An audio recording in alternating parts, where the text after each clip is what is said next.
ગુજરાતના ગૃહમંત્રી હર્ષભાઈ સંઘવી કાયદાનું કામ કરશે। વડઘોડો તો નીકળશે જ, પગ ધ્રુજશે। હવે જોઈએ છીએ વડઘોડો કેમ નીકળે છે, પગે કેવા ધ્રુજે છે। જાણવા મળ્યું છે કે આજે હુમલો કરવાવાળા હતા એ બધા ભાજપવાળા જ હતા। જેમ બીજી બધી જગ્યાએ મારો છો ને વાંકા રાખીને ફટાફટી, તો એ જ રીતે આને સરભરા કરવામાં આવે, પછી એકને ગોળ ને બીજાને ખોળ જેવી નીતિ ના અપનાવે, બરાબર। એટલે જ્યાં હુમલા થાય છે ત્યાં ક્યાંક ને ક્યાંક બધા ભાજપવાળા જ જોડાયેલા હોય। ઘટના બનવા પાછળનું મૂળ કારણ સ્થાનિક સ્વરાજ્યની જે ચૂંટણી હતી, તે ચૂંટણીમાં આપણા સમાજના આગેવાને આમ આદમી પાર્ટીમાંથી ફોર્મ ભરેલું, અને સામે જે લોકો હુમલો કરવાવાળા છે તે લોકોએ ત્યારે આપણા સમાજના ભાઈને એવું કહેલું કે ફોર્મ ખેંચી નાખ, તારે ચૂંટણીમાં ઊભું રહેવાનું નથી, નકર ટાટિયા ભાંગી જશે। ઘણી જગ્યાએ આવું જ વાતાવરણ જોવા મળે છે કે કોળીને ફોર્મ નહીં ભરવાનું, દબાવવામાં આવે, ફોન કરવામાં આવે કે ફોર્મ પાછું ખેંચી લેજો, માનસિક રીતે ત્રાસ આપવામાં આવે। કે બોટાદ જિલ્લામાં એક ઘટના નથી, હમણાં બોટાદ જિલ્લામાં કેટલી ઘટના બની, ત્યાંના એસપીએ તપાસ કરવાની જરૂર છે। એટલે આ સમાજને કહેવા માંગુ, આ સત્તાની તાકાત છે, મજા આવે એમ તમને છે ને રમાડશે। એટલે અધિકારીઓનું પણ કાંઈ થાય નહીં, કેમ કે એ બધા એના જ માસીના મોહિયાના કાકા ફૂઈના બધાના દીકરા હોય, હાહરિયાના બધા સમજ્યા, ઘરના જ હોય બધા। એટલે આદેશ થાય એટલે કરે ને આદેશ થાય એટલે કાઢી નાખે। એટલે એ અધિકારીઓનું પણ કાંઈ થશે નહીં, કેમ કે બધા એવા જ બેઠા છે જ્ઞાતિવાદી બધા।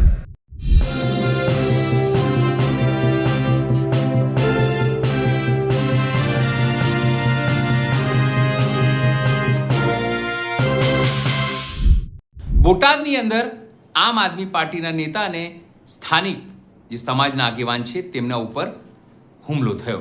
આમ આદમી પાર્ટી આના માટે સીધી રીતે ભારતીય જનતા પાર્ટીને જવાબદાર ઠેર્યો છે। ત્યારે હવે કોળી સમાજના આગેવાન છે, ઓબીસી સમાજના આગેવાન છે ચિરાગ ઝાલાએ પોતાની વાત કહી છે।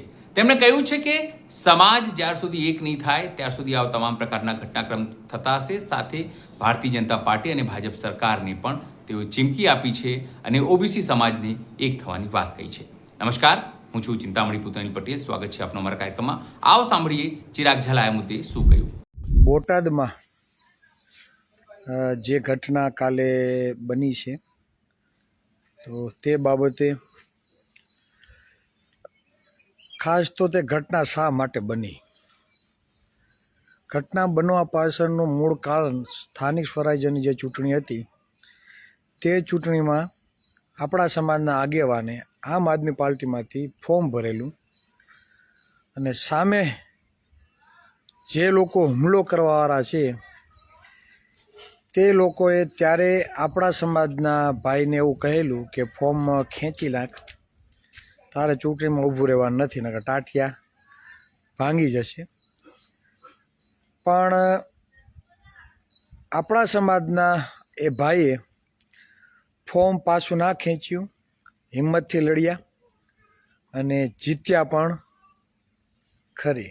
તેની જીતથી સામેવાળાને તકલીફ પડી, તકલીફ વધી, એટલે પોતાની શૂરવીરતા દેખાડવા માટે, પોતે મોટા બધા તુરમખાન હોય તે સાબિત કરવા માટે આપણા સમાજના આગેવાન ઉપર હુમલો કર્યો। તે ભાઈ પોતે પોતાના ગામના સરપંચ છે અને આમ આદમી પાર્ટીમાંથી ડેલિગેટમાં ચૂંટાયેલા પ્રતિનિધિ છે। એટલે આવું કોઈ એક જગ્યાએ થતું નથી।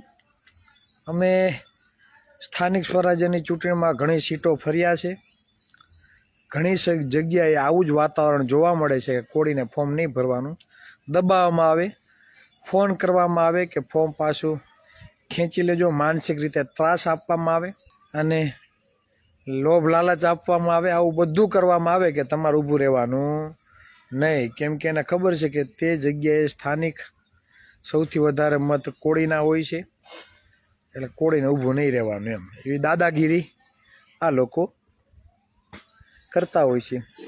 એટલે ખાસ કોઈનાથી ભાઈ ફાટી પડતા નથી. બીજું કે બોટાદ જિલ્લામાં એક ઘટના નથી. હમણાં બોટાદ જિલ્લામાં કેટલી ઘટના બની, ત્યાંના એસપીએ તપાસ કરવાની જરૂર છે. કડદાકાંડ લઈ લ્યો, ભાવેશભાઈ મકવાણા ઉપર ઘર આવીને હુમલો થયો. હજી હમણાં આ ચીકાભાઈનું હજી ઠંડુ નથી પડ્યું, એ પણ એક સમાજના આગેવાન હતા, તેને પણ આ જ રીતે ઢોરમાર મારવામાં આવ્યો હતો. એ હજી ટાઢું નથી પડ્યું, તા બીજી ઘટના સામે આવી. એટલે આ છે બોટાદની પરિસ્થિતિ. અને કહેવાય જાણવા મળ્યું છે કે આ જે હુમલો કરવાવાળા હતા એ બધા ભાજપવાળા જ હતા. એટલે ભાજપના રાજમાં કોળી સુરક્ષિત નથી. બરાબર, સામાન્ય વ્યક્તિ તો ઠીક, જે આગેવાન જે નેતૃત્વ કરે છે તે વિસ્તારમાં કોળી સમાજના આગેવાનો તે પણ સુરક્ષિત નથી, તેને પણ દબાવવામાં આવે છે. બરાબર, એટલે જ્યાં હુમલા થાય છે ત્યાં ક્યાંક ને ક્યાંક બધા ભાજપવાળા જ જોડાયેલા હોય, આવું છે.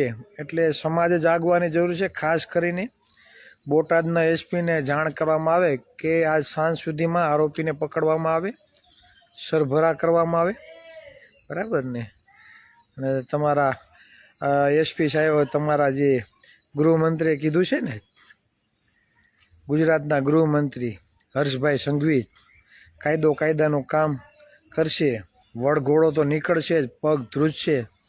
હવે જોઈએ છીએ વડઘોડો કેમ નીકળે છે, પગે કેવા ધ્રુજે છે. એટલે એ અમારી નજર છે, વડઘોડો તો નીકળશે જ. એટલે ખાસ એસપી સાહેબને કહેવા માગું કે આજ સાંજ સુધીમાં આરોપી પકડાઈ જાય. બરાબર, અને વ્યવસ્થિત કાયદા રૂએ જે સરભરા થતી હોય કરવામાં આવે. નકર અમે બોટાદ આવીએ છીએ તમારી મુલાકાતે. બરાબર, અને અમારે ઘડીએ ઘડીએ નવરા પણ નથી. બરાબર, કે બગદાણાવાળી કરીએ નહીં. તમે ધ્યાન આપો તો પછી એ પણ કરવું પડશે. એટલે ખાસ કરીને બોટાદના એસપી સુધી આ વિડીયો પહોંચે કે આમાં ઢીલું આપવામાં ના આવે, તાત્કાલિક આરોપીને પકડવામાં આવે. બરાબર, અને સરઘસ કાઢવામાં આવે જાહેરમાં. જેમ બીજી બધી જગ્યાએ મારો છો ને વાંકા રાખીને ફટાફટી, તો એ જ રીતે આની સરભરા કરવામાં આવે. પછી એકને ગોળ ને બીજાને ખોળ જેવી નીતિ ના અપનાવે. આ સ્પષ્ટ શબ્દમાં તમને કહીએ છીએ. બરાબર, અમે કાયદામાં માનવાળા વ્યક્તિ છીએ, સંવિધાનમાં માનવાળા વ્યક્તિ છીએ. એટલે અમે કંઈ ઘડીએ આંદોલન કરવા માટે પણ નવરા નથી. પોલીસ પ્રશાસન દ્વારા યોગ્ય જ્યારે સહકાર મળતો નથી ત્યારે આ બધું કરવું પડે. એટલે તમારી પાસે આશા રાખીએ છીએ કે આ પરિવારને યોગ્ય ન્યાય મળે તે માટે. બરાબર, આરોપીને તાત્કાલિક પકડવામાં આવે ને યોગ્ય સરભરા કરવામાં આવે. નકર પછી અમે આવીએ છીએ. બીજું એ કે કાલે આપણે જે લાઈવ થયા હતા, જે ધોરણ 12 પછી ઉચ્ચ શિક્ષણ માટે કોલેજોમાં એડમિશન માટે ઓબીસી માટેની ફી 300 રૂપિયા, અને જ્યારે ઈડબ્લ્યુએસના ઉમેદવારો માટે, વિદ્યાર્થીઓ માટે 150 રૂપિયા. આ પરિપત્ર હતો. તે કાલે ન્યૂઝ મળ્યા છે કે તે હટાવી દેવામાં આવ્યું, અને 300ની જગ્યાએ ઓબીસીના પણ 150 રૂપિયા ફી કરી દેવામાં આવી. એટલે કહેવાનો મતલબ એ, આ સત્તાની તાકાત. તમને જેમ રમાડવા હોય ને એમાં લોકો તમને રમાડે.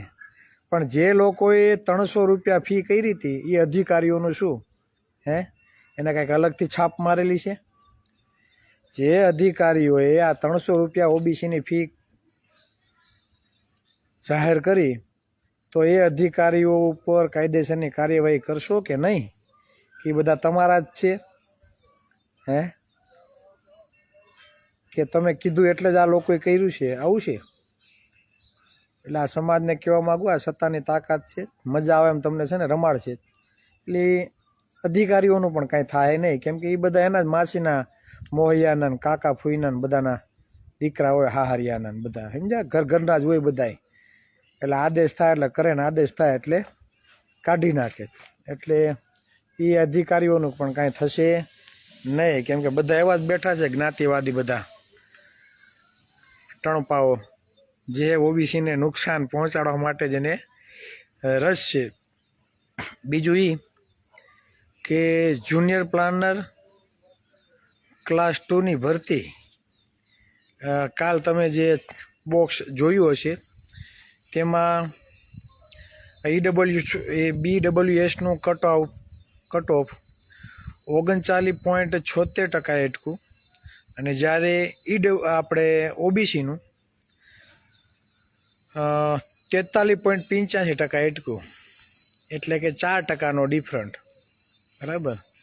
એટલે હવે ઓબીસી સમાજની 146 જ્ઞાતિ, આહિર, ભરવાડ, રબારી, હુઈ, હુતાર, મિસ્ત્રી, પ્રજાપતિ, સથવારા, કોળી ઠાકોર, દરજી, દેવી પૂજક, આ બધા લોકોએ વિચારવાનું કે દર વખતે જે પણ સરકારી ભરતીઓ આવે છે કેમ કટ ઓફ બહુ ઊંચું જાય છે, આવું કોઈ દી વિચાર્યું છે ખરી?